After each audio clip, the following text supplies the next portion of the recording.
یہاں کے بہت سارے بچے ایسے ہیں کہ ان کی مالی حالت ایک طرف سے یہ ہے کہ وہ خود کماتے نہیں ہیں،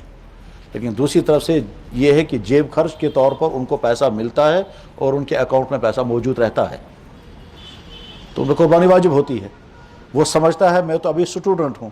میں تو ابھی تعلیم پڑھ رہا ہوں، میرے ذمہ قربانی کیوں واجب ہوگی، میں تو ابھی کمائی میں نہیں ہوں۔ یقیناً کمائی میں نہیں ہے، مگر پیسہ تو اس کے پاس موجود ہے۔ اسی طرح سے ہمارے ہاں معاشرے میں بہت سارے والدین اپنے بچوں کے نام پر پیسے رکھتے ہیں، بچے کے نام پر اکاؤنٹ کھولا اور اس کے نام پر پیسے رکھ دیے، اب وہ جمع ہو رہے ہیں پیسے، اور دوسرے رشتہ دار بھی آ کر بچوں کو پیسہ دیتے ہیں، وہ بھی ان کے اکاؤنٹ میں، تو اب بچے کے نام پر اکاؤنٹ میں پیسہ جمع ہوتا گیا۔ اگر یہ بچہ نابالغ ہے تو پھر اس بچے کو قربانی بھی نہیں ہے، زکوٰۃ بھی نہیں ہے، لیکن اگر یہ بالغ ہو گیا تو قربانی بھی لازم ہو جائے گی اور زکوٰۃ بھی لازم ہو جائے گی۔